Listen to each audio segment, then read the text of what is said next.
Assalamu alaikum. Est-ce que vous vous considérez comme quelqu'un de patient? Parce qu'en fait, dans mon cheminement spirituel, en fait, je me suis rendu compte très vite que la patience est une vertu. Et je raconte souvent l'histoire de Sayyidina Al-Khidr alayhi salatu wassalam et de Sayyidina Moussa alayhi salatu wassalam qui est mentionné dans la sourate Al-Kahf. Pourquoi je la raconte tout le temps? Parce que c'est mon cheminement, c'est mon parcours. Il y a d'énormes secrets dedans.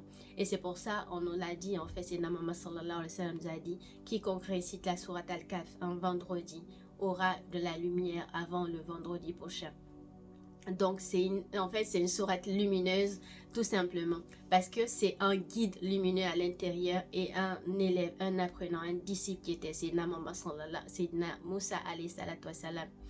Mais en fait, ce qui est plus intéressant, c'est que je vous exhorte en tout cas, à nous tous d'ailleurs, je suis concernée aussi, d'aller chercher surtout le tafsir qui raconte beaucoup vraiment l'histoire, qui développe en quelque sorte en fait cette histoire de la sourate Al-Kahf qui concerne la partie de Sayyidina Al-Khidr alayhi salatu wassalam et de Sayyidina Moussa alayhi wassalam, parce que vous aurez beaucoup plus d'éléments et beaucoup plus de compréhension en fait dans l'éducation en fait qui s'est passée durant en fait cet exemple qu'Allah a donné et l'enseignement surtout qu'Allah a voulu nous donner à travers cette histoire là.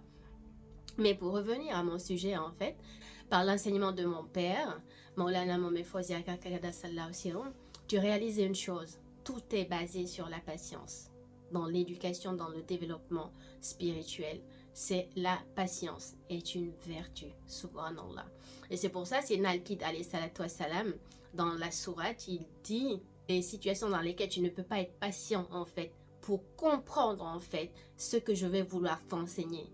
Donc tu te rends compte que la patience en fait, une fois que tu entreprends un développement spirituel, et même dans la vie de tous les jours, et c'est là où je veux venir, au-delà de l'éducation spirituelle, la patience en fait est très importante, subhanallah. Et c'est pour ça en fait, c'est Muhammad sallallahu alayhi wa sallam a parlé de la patience en fait comme étant quelque chose de meilleur pour le croyant. Et là, je vais vous donner en fait un exemple. C'est un vécu, c'est mon expérience à moi que j'ai eu pas longtemps. Et c'était la veille de la fête de Ramadan là qui est arrivée. Et j'ai fait mes courses et tout. Et en fait, il m'est resté juste un tout petit peu d'argent, 7 euros pour vous dire. Et pour ces 7 euros là, du coup, je suis allée à la boucherie et je voulais acheter du coup de la dinde. Et donc je suis venue, mais il y avait, imaginez, c'est la veille de la fête, donc il y avait énormément de gens. Et j'ai attendu. Et à un moment, au moment où on allait arriver à mon niveau pour me servir, il y a une femme qui arrive au même moment, qui rentre, qui me dépasse et qui va se servir. Imaginez-moi un peu. L'ego supporte pas ça. Hein. Déjà, tu attends longtemps. Et en plus, la personne vient, ne demande même pas la permission et elle calcule même pas ce qui se passe et vient directement, elle passe. Donc j'ai commencé à m'enflammer un peu.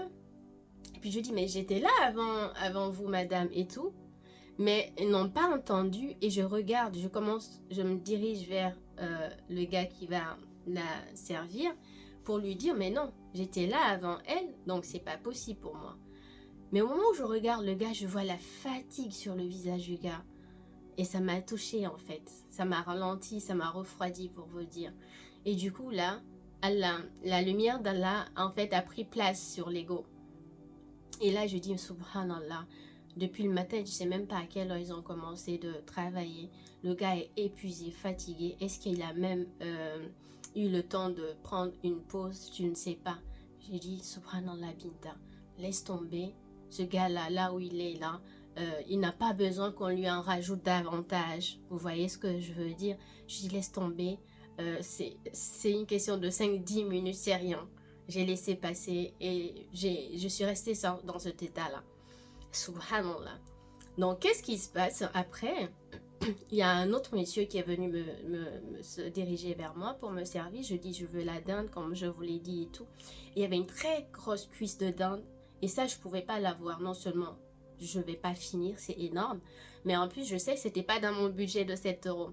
Donc, je l'ai demandé de diviser du coup en deux. Donc, il y avait le pilon qui restait une partie et il y avait la cuisse qui était de l'autre côté. Donc, il me dit, vous prenez quelle partie? Je dis, je voulais la partie de la cuisse. Il me dit, non, je peux rien faire avec ça, je vous donne... Bon, bref. J'ai dit, ok, monsieur, vous décidez. Et lui aussi, il était épuisé, fatigué.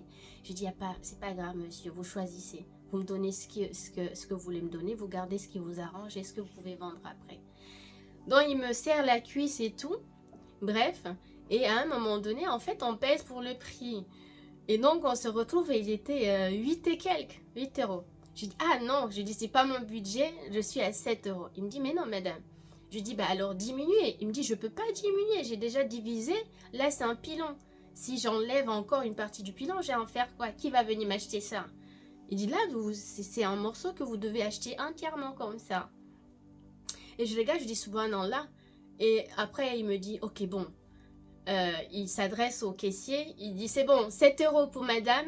Et il m'a pas fait de reçu du coup. Et j'ai réalisé, en fait, c'est le responsable de la boucherie. Et donc, par la grâce d'Allah, la baraka de mon père qui m'accompagne tous les jours, alhamdulillah rabbil alamina. Donc, j'ai obtenu, en fait, la cuisse que je voulais, au-delà de mon budget, sans souci. Et pourquoi je vous raconte ça, en fait? C'est réaliser quelque chose ce jour-là. Quand je sortais, j'ai remercié le Seigneur. Parce que, en fait, si j'avais anticipé, si je m'étais plaint, et que finalement, le jeûne m'avait servi moi, qu'est-ce qui allait se passer? Il allait me donner la cuisse, j'avais pas le budget qui était 8 euros. Et lui, c'était quelqu'un qui travaillait. Donc, il n'avait pas cette autorité-là de me servir, de m'offrir 1 euro et quelques sur cette cuisse-là. Et il ne pouvait pas diviser cette cuisse non plus. Donc, il allait remettre cette cuisse-là, je l'aurais fatigué. Il allait aller me chercher un autre truc, peut-être des cuisses de poulet, des pilons de poulet ou un morceau de viande un peu. Vous voyez, donc ça aurait pris du temps et tout. Et en plus, il m'aurait servi pour avoir mes 7 kilos, mais j'aurais pas eu ce que je veux. Et en plus de ça, vu que ça allait prendre du temps pour du coup me servir moi, l'autre femme allait passer après moi en fait. Machallah. Donc la femme allait servir avant moi, par une autre personne, et elle allait partir pendant que moi j'étais encore dans, dans mes choix de 7 euros. Et du coup, et j'aurais pas eu ce que je voulais. Subhanallah. Est-ce que vous voyez ce que je veux dire? Dans tous les cas, la femme allait être servie avant moi et elle allait partir avant moi. Et en plus de ça, si je m'étais plaint, j'aurais pas eu ma cuisse de dinde et j'aurais eu autre chose. Mais comme Dieu a guidé mon cœur et que la lumière a pris place sur mon ego, du coup, elle a été servie avant moi, elle est partie. Moi, j'ai été servie après elle. Comme ça aurait été d'ailleurs si c'était elle, si je m'étais plaint. Mais j'ai eu ma cuisse en fait à un prix vraiment un cadeau d'Allah. Et je suis partie. Et du coup en partant, j'ai remercié le Seigneur. J'ai dit Subhanallah ya Rabbi. Aidez-nous à être patients dans la vie. Aidez-nous à pouvoir aussi surtout se mettre à la place des gens. À comprendre les gens. Et à se dire quelquefois, est-ce que ça en vaut la peine? Est-ce que en fait c'est la bonne bataille? Vous voyez ce que je veux dire?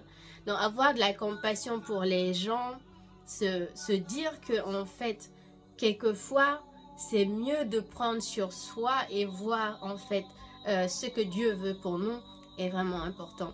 Et je voulais partager ça avec vous parce que je sais que je ne suis pas seule, ça m'étonnerait, ce genre de situation, on n'a pas envie d'attendre. Et pas que dans le cas d'attente, il y a beaucoup de choses qui peuvent se passer où on n'a pas la patience d'attendre et de voir ce que Dieu veut pour nous. Moi, je voulais quelque chose, je voulais être servie. Et je voulais être servie maintenant. Et le problème, c'est que je ne sais pas ce que Dieu voulait pour moi. Et ce que Dieu voulait pour moi était ce qui était meilleur pour moi. Car Dieu est le clairvoyant. Il voit le passé, il voit le futur.